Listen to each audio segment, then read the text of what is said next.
Fedakarlık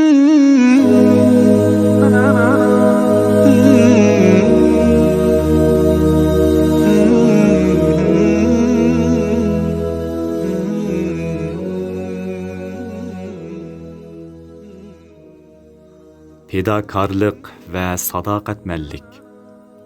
Açgözlük, mənmənçilik, mənfəətpərəstlik, şəxsiyyətçilik qatarlıq illetler insan təbiətinin bir parçası bolup, her kim özünün faydasını ve dünya mənfəətlərdən özülə faydalanışını oylaydı. Küçünün yetişçe mal dünya yığışını gözləydi.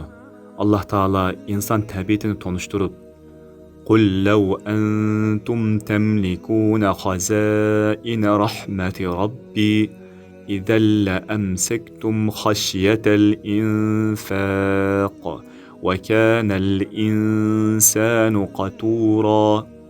Yani, aytqin ki, Rabbimning rahmat xazinalari agar sizlarning qo'linglarda bo'ldigan bo'lsa, o chaqda uni chiqim qilish bilan tugab ketishdan qo'rqib, cho'qim bexillik qilatdinglar. Chunki inson bexil keladi, deydi. Payg'ambar alayhissalom odam bolasining mol dunyoga bo'lgan hirismanligini bayon qilib, odam bolasi 2 va'da oltinga ega bo'lsa-mu, u yana 3-chisini talab qiladi. Odam bolasining qo'sqini to'pidan boshqasi to'yg'izolmaydi, degan.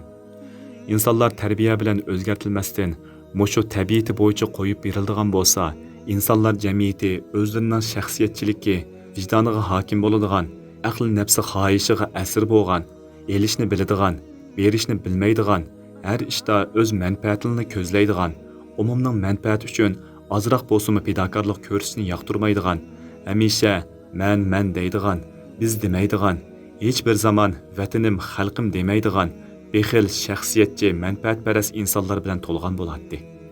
Şuna bizning ulug' dinimiz inson tabiatidagi bu xil illatlarni davolab, insonning axloqidagi nacharliklarni o'ngshab, ularni o'zi uchunla emas, boshqalar uchunmi yashaydigan, umumning manfaatini o'z manfaatim deb biladigan fidokor, sadoqatmand kishilardan qilib tarbiyalab chiqadigan go'zal axloq prinsiplarini elib kelgan.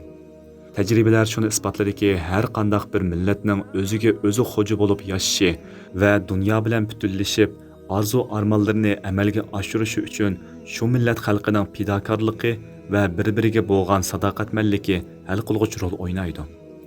Har qandaq bir millat zulmdan, mustamlikadan qutulish va qad ko'tarish uchun jafodan qo'rqmaydigan, barlig'ini xalqi, millati va vatani uchun atyolaydigan, vatani uchun har narsadan voz kechalaydigan, mal mülkini taqdim qilalaydigan, zo'rlik kelsa jinini beralaydigan, o'zining manfaatini xalqining manfaati uchun qurbon qilalaydigan, davosiga sadoqatman, fidokor shaxslarni yetishtirib chiqishga muhtoj.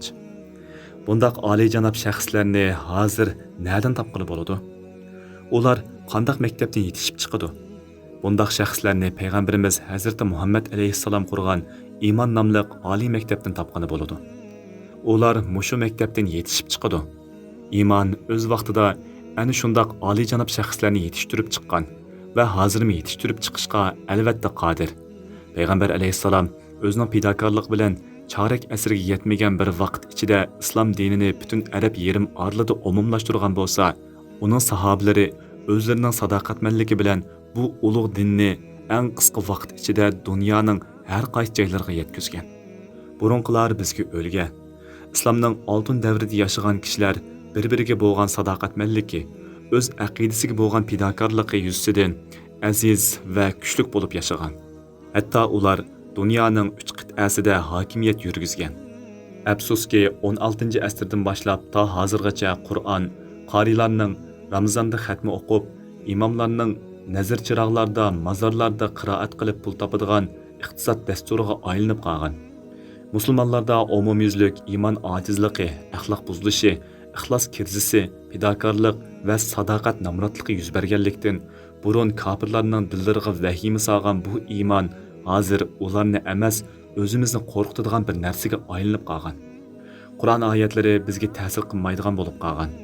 O'z vaqtidagi mushrik arablar la ilaha illalloh Muhammadur rasululloh degan kalima tayyibaning ma'nosini va maqsadini bugungi musulmonlardan albatta yaxshi biladi. Şuna ular Hazreti Muhammed aleyhisselam'dan muşu kelimedən başqa nemi sorusanız orundaymiz. Baylık deseniz bütün baylıqımızını sizge toplap bereyli. mansab desangiz, sizni o'zimizga podshoh qilib olayli. Buningdan boshqa nima desangiz o'rindaymiz. Ammo bu kalimani aytmaysiz deb turib olgan. Ular nima uchun bu bir jumla so'zni aytmaslikda shunchalik ching turdi? Chunki bu kalimaning ma'nosi Alloh taolodan boshqa e'tiqod qilishga, ishonch qilishga, itoat qilishga va ibodat qilishga, tayinishga, ixlos bog'lashga, bo'ysunishga loyiq hech bir iloh yo'qdir. Hayotni berguchi, jonni olg'uchi va rizq berguchi Alloh taolodir. Yer yuzidagi barliq jon egalarining rizqi Alloh taolodan keladi. Alloh taolodan boshqa hech kim kishilarga foyda ziyon yetkazolmaydi deganlik. Ammo biz tug'ilgan kunimizdan boshlabla musulmon bo'lib atalganligimiz uchun bu kalimaning qimmatini bilmaymiz.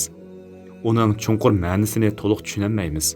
Bu kalima zamonimizgacha o'ngay yetib kelgan emas, balki nurg'unlagan fidokorliklarning natijasida yetib kelgan.